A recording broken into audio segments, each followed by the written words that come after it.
Hey folks, this is Vent with Dad's Gaming Addiction, and today we're going to quickly review Orbital Bullet. This is a game that you can find on Steam for about $17.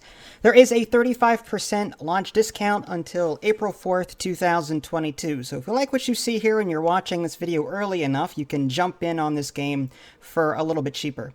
So what is Orbital Bullet? Well, it is a fast-paced 360-degree action platformer rogue-lite, where you're going to be spinning around this circle. Well, not spinning so as much as walking around it.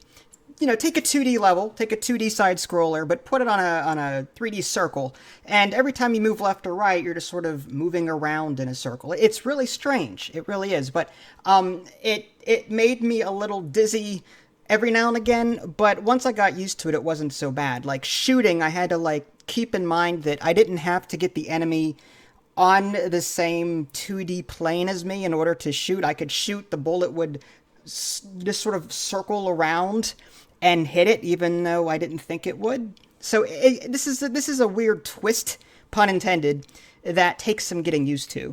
But once you do, the game is quite enjoyable. You're, again, going to be, getting this character, and you're going to be progressing through various stages of a level, and you're going to be picking up new weapons along the way. There's a perk/skill tree system that, as you play, you're going to be picking a row of perks, and then you can spend your perk points to progress in this tree that you're creating, which is really cool. So you've got when you're given the option, you choose either one row or another row, and once you lock that row in, then you can start assigning points to it, assuming you've gotten there in your tree. There is permanent progression in this game, so when you do die, you'll be earning these permanent points, and then you can throw them into a permanent skill tree that allows you to, get farther in your next run because you're getting more and more powerful. I love that about roguelites. I'm not a big fan of roguelikes. There's a couple that I like, but in general, I like games where I can permanently progress, and this game has that. The combat felt really good. I was just zipping all over the place, jumping around. The platforming is pretty casual, pretty light. There's no oh, I have to jump here, then here, oh, I'm dead.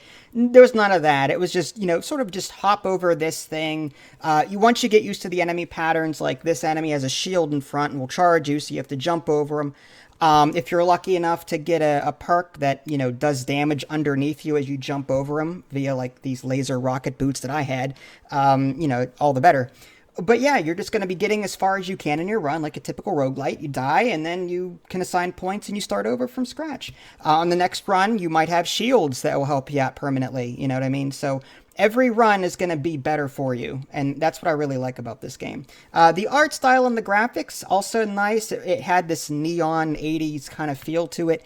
My only complaint really with the game was as weird, as unique, I should say, as the whole 360 circle level thing is.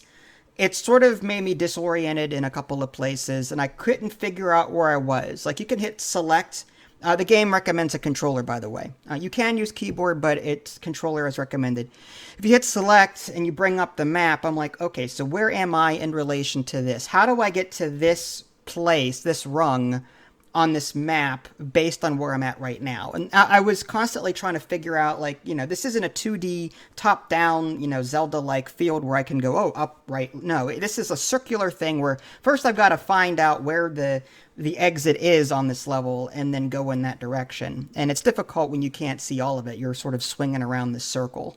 Getting lost was really my own complaint. But also, in addition to you swinging around the circle, there's also the ability to jump further into the circle. There are multiple rungs in this. Think of it as a foreground and a background, and you can hop between them sometimes. Some enemies are on the one, some enemies are on the other, and it's just some can shoot across the rungs, so you have to worry about that. Again, it's disorienting for the first-time player, but once you get past that, I think you'll have a really good time with it. I did, and the fact that there is permanent progression, I think I will be coming back to this one. So I do recommend it, especially now that it's 35% off for a limited time. If you guys haven't already, subscribe to me on Twitch and YouTube. That way you can stay up to date with any new content I happen to publish. This is Vince. Thanks for watching, and I'll catch you next time.